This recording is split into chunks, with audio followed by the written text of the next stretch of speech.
guys, if you're a subscriber to my channel, you know there's a couple radios I really like.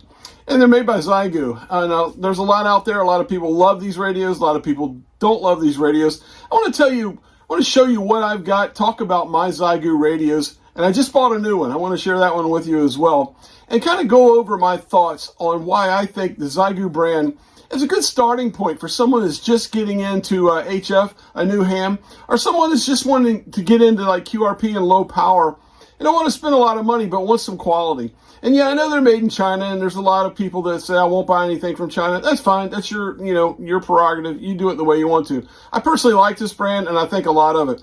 I also want to say one thing. I want to start this video off by saying that I'm not an affiliate of Xiegu or Radioddity or anybody. I bought every one of these because I wanted them, and I've had the first two I'll show you real quick. I've had for 2.5, almost 3 years. They've been my main rigs.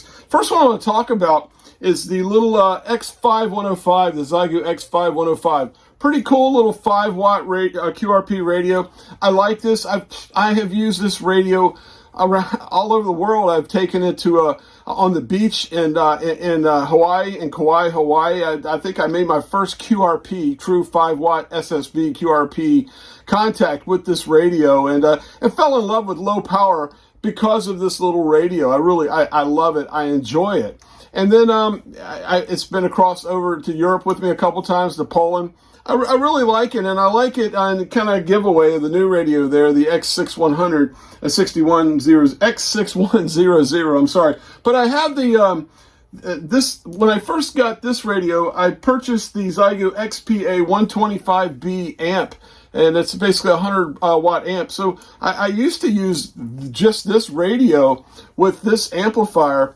as my home base. And it was kind of my thought pattern there was I had 100 watts at home here, in the home shack, and then I could go out and operate QRP with this. And it's a pretty good setup, and it went well together. The thing I don't like about this radio is the sound. The sound on this speaker, horrible. Whenever I would use this radio, I would have to use matter of fact, I got it right here, a little powered external speaker.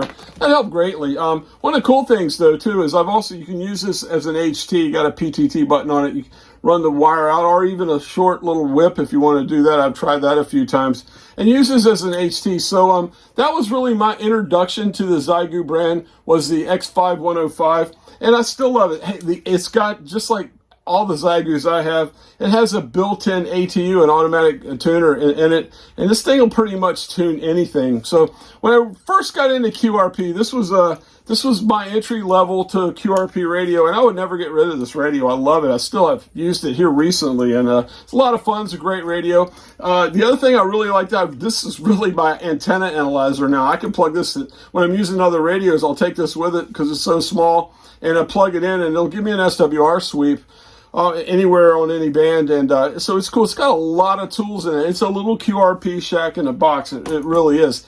After having this for just a few months, I graduated over to the Xiegu G90, and for people that know me and have followed me for a couple years here on YouTube, this radio has really been my #1 radio. It's 20 watts. It's got everything that radio has. This is an SDR.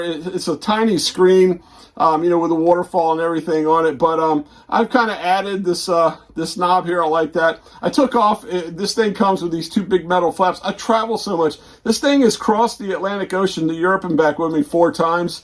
And with 20 watts, man, 20 watts will really get you out. I have never used more than 20 watts per se when I've traveled over to Europe. I've been back and forth to Poland 5 times with radios, and they're always 20-watt radios. I did take a small 45-watt amp and used it for a little bit, but this thing was better to me because and I've done other videos on the Xiegu G90. This was really nice because 20 watts is in the box, an automatic antenna tuner is in the box, analyzation tools for SWR sweep, This one just goes from 10 to 160 meters, whereas this has 6 meters on it. This is a 6-meter radio. As a matter of fact, when I was just in Poland this last trip, I built a 6-meter vertical dipole and just used the Xiegu 5105. But the G90, I think of my all-time favorite radios, this has been the radio for me. I've been on beaches with it, traveled across the ocean, portable in the house, used it here as my home. A lot of times I'll use this without. This will also plug into the Xiegu XP125A amp. A lot of times I'll just use the 20 watts because I tell you what, I've had it hooked up to that amp before and had powered off the 100 and gone back, taking this back up to 20 watts. And it's barely an S unit with people when I'm talking to them. And so this is really my opinion of the Xiegu G90. If you're just getting into HF and you want a great radio, even with, you're not really a QRP guy, 20 watts will get you out. And everything you need to know to build antennas, play with antennas, have fun, use it as a base station, operate portable with it. This is great. When I operate portable, just takes a little small 6 amp hour battery, which a LifePro 4 battery I have. That thing's like that big. It's a small little battery, and I use it. So really, my favorite radio, the Xiegu G90. And I highly recommend it. I really do. I'm not trying to sell you or sell anybody to buy one of these. Just going to give you why I like these antennas and tell you some things I don't like about them. Both the 5105 and the G90, to hook it up to that amplifier right there is a pain. I mean, there are some aftermarket stuff that you can buy, but you need to use the CE19 thing. This thing just hangs out behind everything. One goes to the radio, one goes to the amp. The one cool thing about the Xiegu radios, though, is they control this amp. And this amp has an ATU in it also, which is really cool. So if you're using non-resident antennas, like my antenna here, I have one that's a multi-band antenna. It works great without a tuner on some bands, but I need an ATU on the others. This thing, just like the radios, all the Xiegu radios, it has a built-in automatic antenna tuner. And it's wonderful. It really is. It works great. That amp is money, man. I tell you what, every radio I've gotten so far, basically I knew the Xiegu right now. I saw it a week or so ago during the Amazon deal. It was $399. The 5105, roughly $500.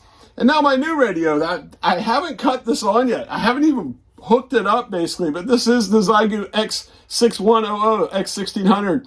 6100, I'm sorry, X6100. Wow, sorry about that, little senior moment. But anyway, so I've got this. The reason I bought this, the reason I didn't buy this, I almost bought this about a year ago, and I've been going back and forth. Should I buy it? Do I want it? Nah, maybe, I don't know. But I finally just broke down and got it because it also was a deal, it was an Amazon Prime deal that I got for, I think I paid $540 for it. So Xiegu, I've got to see I got almost $2,000 invested in you, and you've never sent me anything to try. But I'm not that guy anyway on YouTube.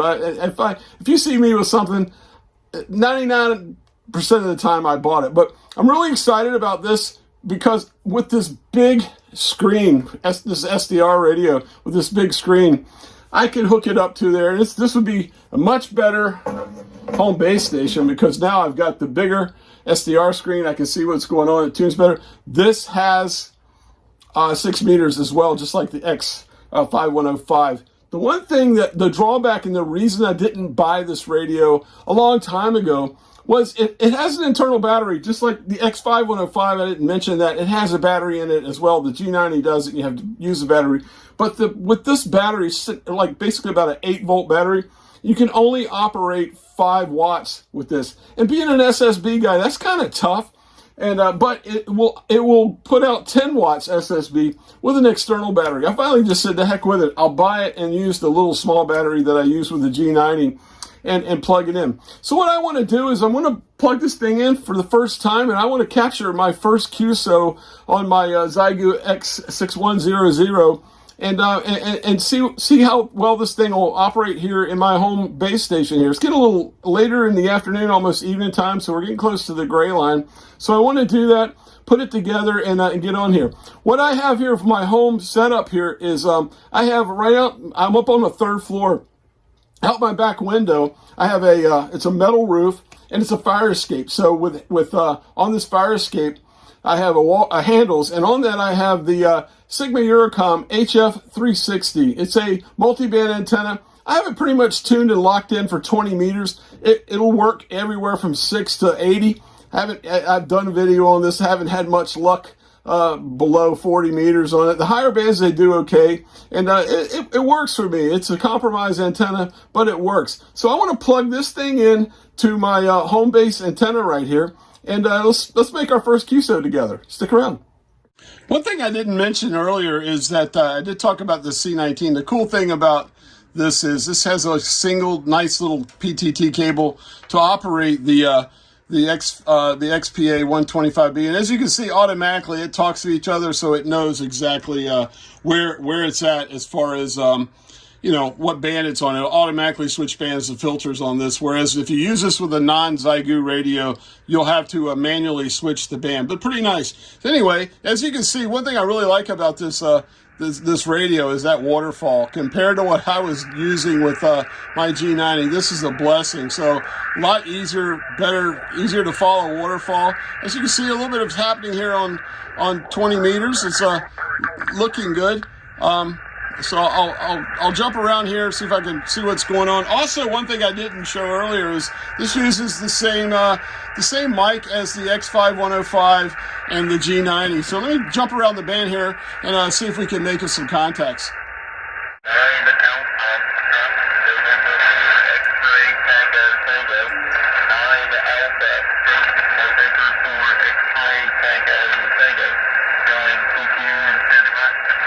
Kilo 4, Oscar, Golf, Oscar.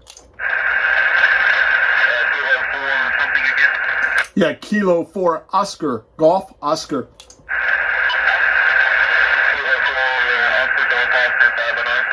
QSL, you're 5'9" into Norfolk, Virginia.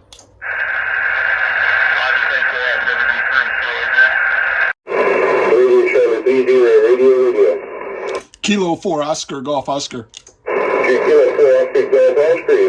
Good evening. Good evening. You're 5'9" here as well into Norfolk, Virginia. Radio. That screen, awesome. That speaker, not much better, if better at all, than the X5100. First QSO there, that was with that, you could hear that speaker. I did hook up the external for the second one, and it's kind of loud. I got to play around with settings and do a little bit with it. That was out of the box, plug it in and go right there. All I did was adjust the power just to when I was driving the amp there. Both of those were with the amp on. So yeah, that was it's cool. I like that radio a lot. I'm going to learn a little bit more about it. Like I said, just like the X5100, I'm not a big fan of the little tiny speaker here, but I can work around that. I'll get an external speaker. If I can't find one better than that, I'll make it happen. That's the same thing, like I said, with the Xiegu X5100. The speaker drives me crazy. It doesn't have very good sound at all. Anyway, I just wanted to go through this. I wanted to make my first QSO on this third Xiegu radio that I own. I wanted to tape it, so I've made 2 QSOs now real quick, and both of those were 20 meters, and enjoyed it. I'm looking through 40. It's crowded right now, and it's getting a little late in the evening here. I think I'm going to call it a night, but wanted to just, like I said at the beginning of the video, really wanted to say that, for the value and for the price, if you're just getting going in HF radio, really look hard at, especially the Xiegu G90. That's a great radio. It really is the radio to get started with. This radio here, I'm sure it's going to grow on me. I can tell already, because like I said, I love all the features about it. The only thing right now that I'm complaining about is the audio, and I know I can go in and make a few settings as well, and I need to tweak that like you do with any radio when you first get it. It might gain audio settings and stuff like that. So I will do that, but other than that, I'm pleased with it, and I'm pleased with every Xiegu I've had. And like I said, I'm not sponsored by or an affiliate of anybody. I've bought everything that I have from Xiegu, and it's good stuff, especially to get started with. Anyway, if you like my video, please like and subscribe. I have a lot of stuff out there. If you're not a subscriber, I build a lot of antennas and work a lot of portable out by the ocean. I travel a lot and take a little portable radio with me when I travel. I don't do a day-to-day, today's bargain or try to sell you on anything or anything like that. I'm not that ham. I'm here to learn and learn things and document it when I'm learning. That's why I wanted to document my first QSO on this radio. But I like to share and I like to learn. If you've got something you can tell me that you want me to know about, please comment. Let me know. Let's learn together. That's what it's all about. I'm hoping that there's guys out there that are, I get a lot of comments in my videos. The guys are studying for the general, getting ready to move over their techs in U.S., they're getting ready to move over and start operating in HF. I hope I can help you out. Any question you have, hey, hit me up in the comments and I'll try to get back with you. I normally do as soon as I can. Sometimes email's hard for me. If you're emailing me, I miss things. I get a ton of email. My email needs to be cleaned out. But anyway, yeah, please, I'd love to help you if I can. I'm not an expert, but we'll learn together. I'll find the answer for you. Anyway, until next time, I'm Walt, K4OGO 73, my friends.